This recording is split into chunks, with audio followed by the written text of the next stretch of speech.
नमस्कार। आप सभी का हमारे YouTube चैनल जीत सा ट्रिक्स में स्वागत है। और डेली करंट अफेयर्स के प्रश्नों के साथ साथ स्टैटिक जीके के महत्वपूर्ण प्रश्नों को हम इस वीडियो में देखेंगे। लेकिन वीडियो शुरू करने से पहले अगर आपने हमारे चैनल को सब्सक्राइब नहीं किया है तो प्लीज़ चैनल को ज़रूर सब्सक्राइब कर लीजिए। आइए हम आज का पहला क्वेश्चन लेते हैं और आज का पहला क्वेश्चन देखते हैं। आज का पहला क्वेश्चन है, मुथुवन जनजाति निम्न में से किस राज्य में निवास करती है? मुथुवन जनजाति केरल और तमिलनाडु के सीमावर्ती पहाड़ी जंगलों में पाई जाती है। तो इसका सही आंसर हो जाएगा तमिलनाडु में। तमिलनाडु में ये जनजाति निवास करती है।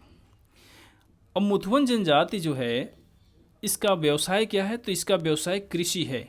कृषि पे आधारित इनकी अर्थव्यवस्था है।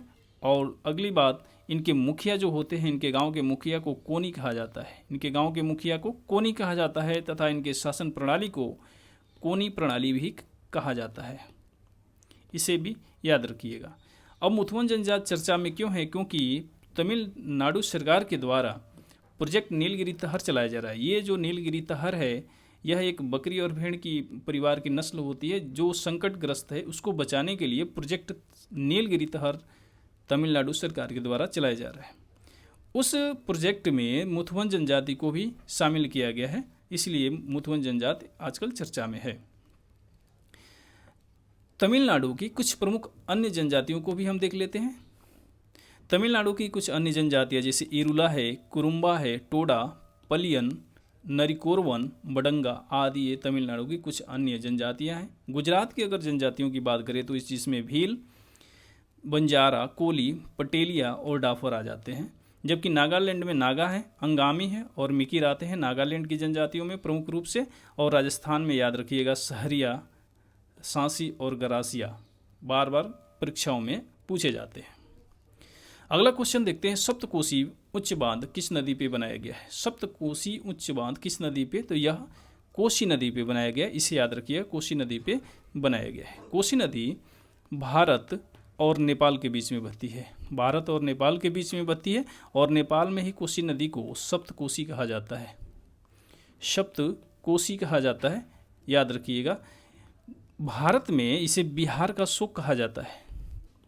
बिहार का शोक कहा जाता है किस नदी को? तो याद रखिएगा, कोसी नदी को बिहार का शोक कहा जाता है, ये भी याद रखिएगा। कोसी नदी तिब्बत के पठार से निकलती है। तिब्बत के पठार से निकलती है, तो ये भी याद रखिएगा। कोसी नदी कहाँ से निकलती है? तिब्बत के पठार से। और यह गंगा की सहायक नदी है। गंगा की सहायक नदी है कोसी नदी, इसे भी याद रखिएगा। कोसी नदी के कुछ प्रमुख जो सहायक नदियां हैं उन्हें भी हम देख लेते हैं। सहायक नदियां इनकी कौन कौन सी हैं? जैसे इंद्रावती है, लिखू है, अरुण है, उसके अलावा तमोर कोसी है, तमोर कोसी, दूध कोसी, ये सब कोसी नदी की प्रमुख सहायक नदियां हैं। गोदावरी नदी की अगर बात करें तो गोदावरी नदी के बारे में भी कुछ जान लेते हैं हम लोग। गोदावरी नदी को दक्षिण भारत की गंगा कहा जाता है। दक्षिण की गंगा कौन है? तो गोदावरी नदी है, इस ध्यान में रखिएगा। गोदावरी नदी नासिक के त्र्यंबकेश्वर से निकलती है, इसे भी याद रखिएगा। त्र्यंबकेश्वर से निकलती है यह, इसे याद रखिएगा। इसके अलावा इसमें बहुत सारी परियोजनाएं चल रही हैं, जैसे इचमपल्ली परियोजना इसी पे स्थित है। श्री राम सागर परियोजना इसी पे स्थित है। जबकि पोलावरम सिंचाई परियोजना भी इसी नदी पे स्थित है, इसे भी याद रखिएगा।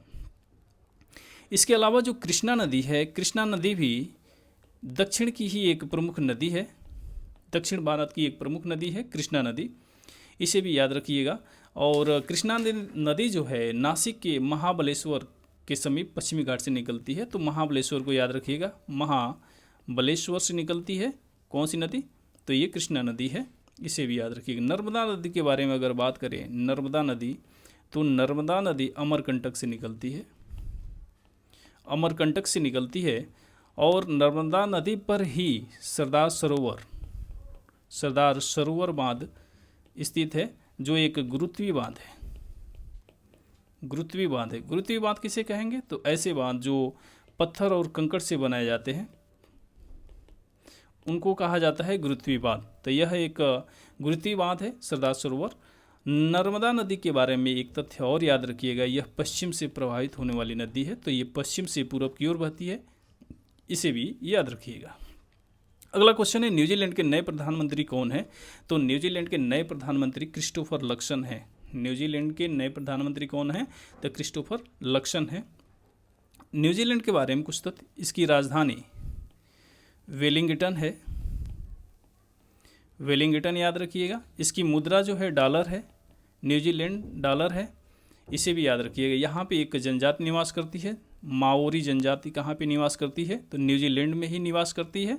न्यूजीलैंड के बारे में एक तथ्य और कि यहाँ पे सांपों की एक भी प्रजाति नहीं पाई जाती है। सांपों की यहाँ पे कोई भी प्रजाति नहीं पाई जाती है, तो इसे भी याद रखिएगा। न्यूजीलैंड को सफ़ेद बादलों की भूमि कहा जाता है। सफ़ेद बादलों की भूमि किसे कहा जाता है? तो न्यूजीलैंड को कहा जाता है। भारत सरकार ने न्यूजीलैंड के साथ अभी हाल ही में नागरिक उड्डयन सहयोग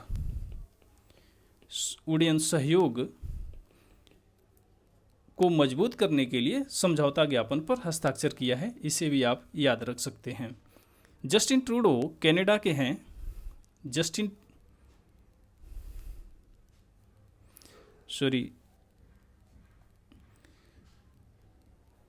जस्टिन ट्रूडो जो हैं कनाडा के हैं, इन्हें भी याद रखिएगा।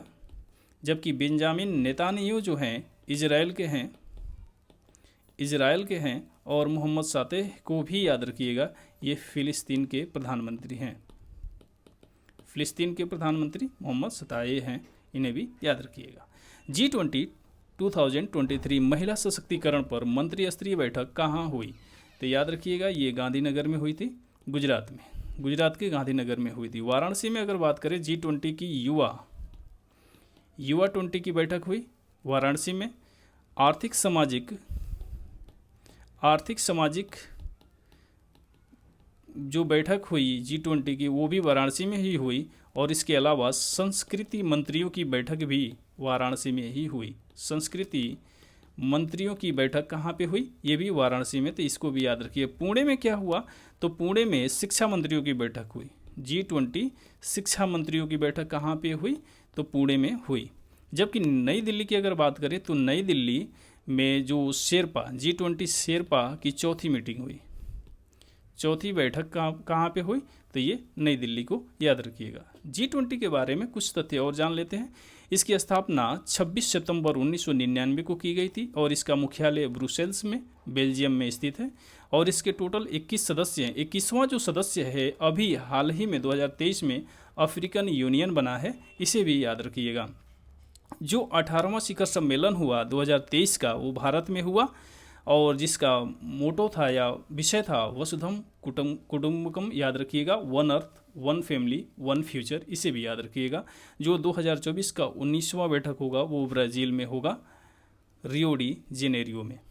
अगला क्वेश्चन है, प्लेइंग इट माई वे किस खिलाड़ी की आत्मकथा है?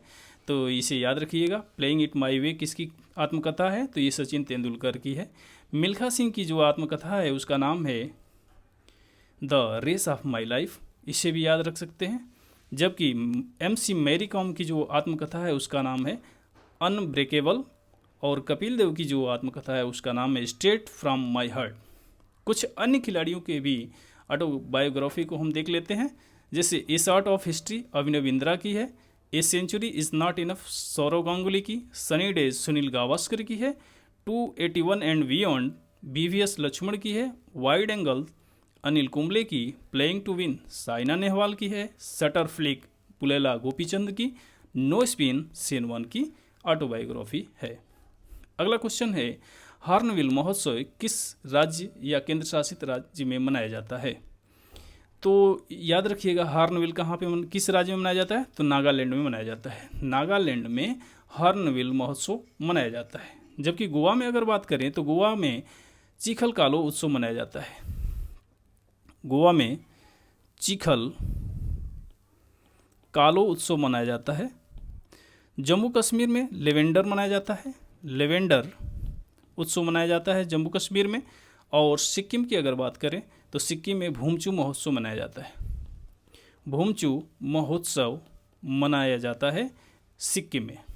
कुछ अन्य हम महोत्सव को देख लेते हैं, जैसे सियांग उनिंग महोत्सव कहाँ पे मनाया जाता है? अरुणाचल प्रदेश में। परशुराम कुंड महोत्सव कहाँ पे? अरुणाचल प्रदेश में ही मनाया जाता है। आदि महोत्सव नई दिल्ली का है, जबकि अवतार महोत्सव कहाँ पे? राजस्थान में मनाया जाता है। बांग्ला महोत्सव मेघालय में। बिहान मेला कहाँ पे? बहुत ही इंपॉर्टेंट है, कौध जनजाति के द्वारा मनाया जाता है, यह उड़ीसा में मनाया जाता है। अगला क्वेश्चन है, भारत के पहले सौर मिशन का क्या नाम है? तो भारत के पहले सौर मिशन का नाम है आदित्य L1। याद रखिएगा, भारत के पहले सौर मिशन का नाम है आदित्य L1 और इसे इसरो के द्वारा 2 सितंबर 2023 को सतीश धवन अंतरिक्ष केंद्र श्रीहरिकोटा से PSLV, इसे भी याद रखिएगा, PSLV C57 के द्वारा लॉन्च किया गया था और यह भारत का पहला सौर मिशन है। कौन है? आदित्य L1, इसे याद रखिएगा। LV-M3 M4 क्या है? तो यह है चंद्रयान 3 को इसी के द्वारा लॉन्च किया गया था 14 जुलाई 2023 को। 14 जुलाई 2023 को चंद्रयान 3 को LV-M3 M4 के द्वारा श्रीहरिकोटा से ही लॉन्च किया गया था, तो इसे भी याद रखिएगा। जो चंद्रयान 3 का विक्रम जो लैंडर था उसका नाम था विक्रम, तो विक्रम लैंडर का नाम क्या था? मतलब विक्रम नाम था उस लैंडर का जिसमें 4 पेलोड थे, इसे भी याद रखिएगा। और जो रोवर था चंद्रयान 3 का रोवर उस रोवर का नाम था प्रज्ञान, तो इसे भी आप याद रख सकते हैं। विक्रम लैंडर 23 अगस्त 2023 को चंद्रमा की सतह पे उतरा और जिस सतह पे उतरा उसे शिव शक्ति पॉइंट नाम दिया गया है, शिव शक्ति पॉइंट नाम दिया गया है, तो ये भी आप याद रखिएगा। एक बात और, भारत दक्षिणी ध्रुव पे पहुंचने वाला दुनिया का पहला देश है। दक्षिणी ध्रुव पे पहुंचने वाला दुनिया का पहला देश है, ये याद रखिएगा। और दूसरा, अगर बात करें चंद्रमा के सतह पे सॉफ्ट लैंडिंग की अगर बात करेंगे तो ये चौथा देश है। इसके पहले अमेरिका, रूस है और चीन है। अमेरिका, रूस और चीन के बाद चंद्रमा पे सॉफ्ट लैंडिंग करने वाला चौथा देश है भारत। अगला क्वेश्चन है, राष्ट्रीय वीर बाल दिवस कब मनाया जाता है? तो राष्ट्रीय वीर बाल दिवस हर साल 26 दिसंबर को मनाया जाता है, याद रखिएगा। यह गुरु गोविंद सिंह के चारों पुत्रों को श्रद्धांजलि देने के लिए 26 दिसंबर को हर साल मनाया जाता है। 23 जनवरी को, ये जून नहीं जनवरी, 23 जनवरी को याद रखिएगा पराक्रम दिवस मनाया जाता है। जबकि 15 नवंबर को याद रखिएगा जनजातीय गौरव दिवस मनाया जाता है। और 3 नवंबर को अंतर्राष्ट्रीय बायोस्फीयर रिजर्व दिवस मनाया जाता है। अंतर्राष्ट्रीय बायोस्फीयर रिजर्व दिवस मनाया जाता है। रिजर्व दिवस मनाया जाता है, कब मनाया जाता है? तो इसको याद रखिएगा 3 नवंबर को मनाया जाता है। अगला क्वेश्चन है, यूट्यूब के नए CEO कौन हैं? तो यूट्यूब के नए CEO कौन है? तो नील मोहन है। यूट्यूब के नए CEO का नाम क्या नाम है? नील मोहन नाम है, इसे भी आप याद रखिएगा। और ये भारत के हैं, तो इनको जरूर याद रखिएगा। जो थर्मन सन मुगरत्नम हैं, ये सिंगापुर के राष्ट्रपति हैं। जबकि डीना बोलुआर्ट ये पेरू की पहली महिला राष्ट्रपति हैं। पेरू की पहली महिला राष्ट्रपति कौन है? डीना बोलुआर्ट हैं। जबकि सेलेस्टे सोलो जो हैं ये अर्जेंटीना की रहने वाली हैं और विश्व मौसम विभाग संगठन की पहली महिला महासचिव हैं, तो इन्हें भी याद रखिएगा, सेलेस्टे सोलो।